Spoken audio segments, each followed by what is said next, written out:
Hello, and welcome to today's daily news report, where I cover all the biggest stories affecting your wallet, life, and money. You watch this channel each day because I keep you in the loop on what's really going on in Washington, D.C. with President Biden and the U.S. economy, so let's jump right in. I kid you not, a gas station not far from House Speaker Nancy Pelosi's home in San Francisco is charging $9.60 a gallon. $9.60 a gallon for gas. I hope this is not a sign of things to come, or it makes me wonder, how on earth are people going to get to work with these ridiculously high gas prices? Gas near me here in Utah jumped over 21 cents this weekend. Did your gas go up, or is this just a Utah thing? Let me know in the comments, please. President Biden seems to be ignoring high gas prices and is now focused on switching to clean energy. A source told CNN that Biden will be using the Defense Production Act to speed up the production of clean energy technology. As the national average nears $5 per gallon, it seems the only plan Biden has to lower prices is to go and beg the prince of Saudi Arabia, or to go to Venezuela, or to reintroduce different pipelines that he has canceled across the country. And to make it worse, Biden's energy secretary stated that she believes the price of gas will stay above $4 a gallon for the foreseeable future. Something is very wrong when the President of the United States seems to be okay with Americans losing tons of money as long as he can transition to a more expensive, clean source of energy. However, the midterm elections are coming, and recent polls show that 80% of people think that Bidenflation will be on the ballot as one of the most important parts of the upcoming election. I mean, they don't even call it inflation anymore. They call it Bidenflation. So he's now got a terrible nickname attached to him. And every time people fill up at the gas pump, they have bad feelings towards this president. So it'll be really interesting to see what they do. But as of right now, this is what they're doing. I'm going to speak more about this later in the video. Now, reports have surfaced that suggest Biden is near the end of his massive student loan debt forgiveness decision. What some don't know is that Biden has already forgiven about $25 billion of debt, so he may not feel compelled to forgive anymore.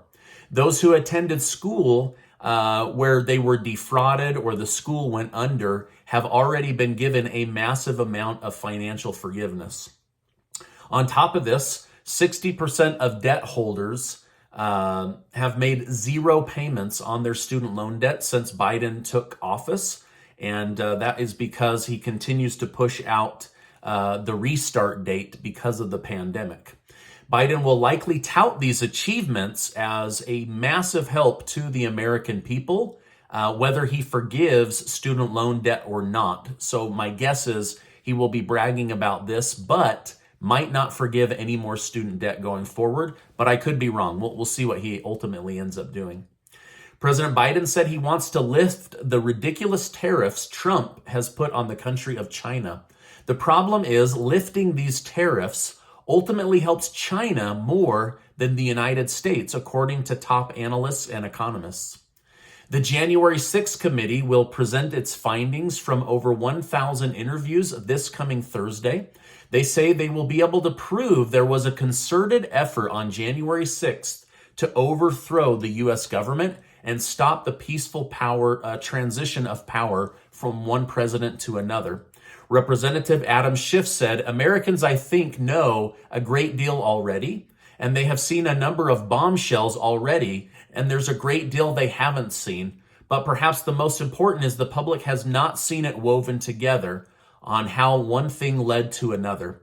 Schiff is hopeful this will knock former President Donald Trump out of running for president in 2024. However, Schiff was one of the biggest spreaders of misinformation about the fake collusion between Trump and Russia that has now been proven absolutely false. So take what he says with a grain of salt. He may be right. He may be wrong. I don't even know what they're going to release on Thursday. So I'm just letting you know what's in the news.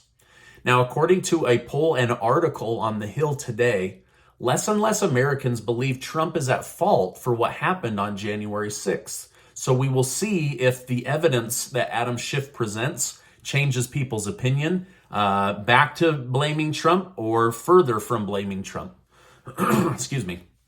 Senator Joe Manchin said he is open to raising the legal age of owning certain guns. New York just added 10 new gun laws that will make it harder to buy and own guns.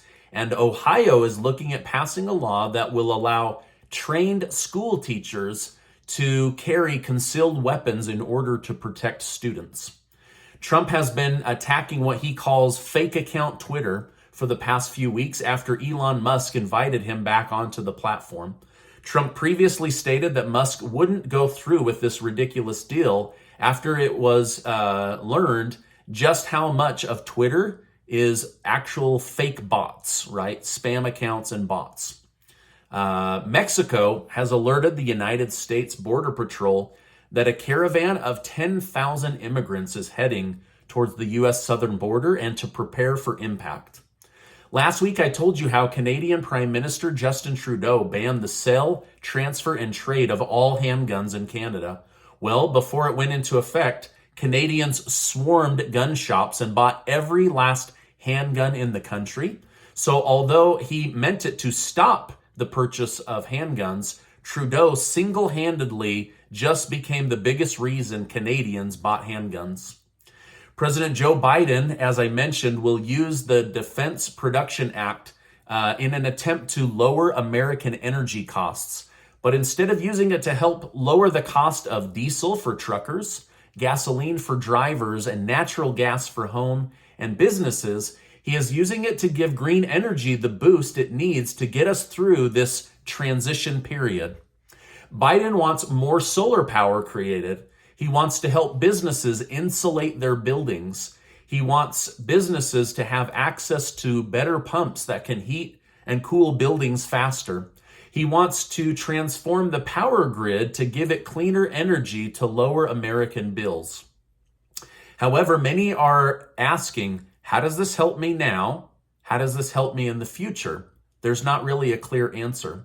Biden's energy czar, Jennifer Granholm, you know, the one that laughed on national television about the high gas prices, she and Biden believe that over time, this will help energy companies be better for their customers. So in reality, they are helping the consumers, she says.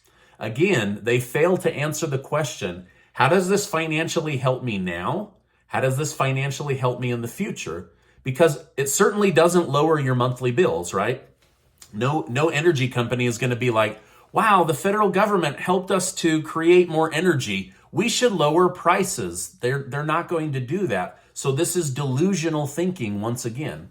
It may, in fact, require that you spend a lot of money to have a solar system put on your own roof, which easily costs over $25,000. Mine was $32,000, and that was several years ago. So they may be trying to push everybody in to buying these packages, but that's just going to make your monthly bills go higher. Now, Elon Musk is accusing Twitter of holding back information that would help him better understand how bad the spam bot issue really is. Twitter responded by saying they are willing to provide any documentation that would help Musk, but it is unclear if this is actually true. They do not want him to know how much of their platform is fake. And so they are trying to bury that information and get that money out of him as quick as they can. But Musk said he will either cancel the deal or he will buy Twitter at a discounted rate. My guess is if Musk does not acquire Twitter, that somebody like Jeff Bezos from Amazon would immediately step in and make an offer, or maybe one of the larger newspaper companies would step in and make an offer. President Biden has finally agreed to an interview after a whopping 119 days off. Biden will sit down with ABC host Jimmy Kimmel for his late night interview on Wednesday. The reason for the big break has been rumored to be due to Biden's gaffes and all of the mistakes he makes while speaking publicly. The White House has said that it makes people question his mental fitness. But Kimmel promises there will be no malarkey, no nonsense. He wants to get down to what is the president really going to do to help the country. But many are skeptical, as ABC is owned by Disney, and they will likely go easy on President Biden like they have in the past. People close to Biden have stated that he is very irritated that his approval rating is now lower than Donald Trump, when the entire country thought that Trump was in collusion with Russia. Did you know that? Did you know that Biden is polling lower than Trump when the country thought Trump was in bed with Russia? I didn't know that. I learned that just this morning. So they say that Biden uses extremely salty language when he's not on camera, and he is getting frustrated more and more. At one point, the report notes that Biden had to remind his team that he is the president of the United States, and to quit telling him what to do, and to quit showing him a lack of respect. So we'll see what comes out of this interview after 119 days of being out of practice. The man who failed to assassinate former President Ronald Reagan has been released from jail, citing that he's no longer a danger to himself or others. I mean, Reagan has been dead for many years now, right? This man will put on a concert with 17 original songs, and it already sold out. Don't we live in a strange world, right? Where a former assassin is now a famous music star. Weird times, right? This is the Twilight Zone, you guys. I can't believe the stuff I have to share with you every single day. But I hope you enjoy it because I enjoy doing the hours and hours of research to keep you in the loop on what's really going on. Now, this is my update for today. As I know more, I will definitely come on and share more with you. Casey and I are doing our best to help as much as we can. We're doing a giveaway of $6,000 in cash, thanks to generous video sponsors. I'll make sure to leave that link below. 12 of you are going to win $500 in cash. You can use that however you want. Baby formula, solar panels, 1 tank of gas, if it goes to $9.60. Anyway, we're doing our best to help you with good information, truthful information, and some extra spending cash. I wish I could do more, but this is what I was able to do with these generous video sponsors. Now, before you go, I just want to remind you that you are amazing. Never, never, never forget that. Hey, I appreciate you being in my community, truly, and I'll see you on the next video.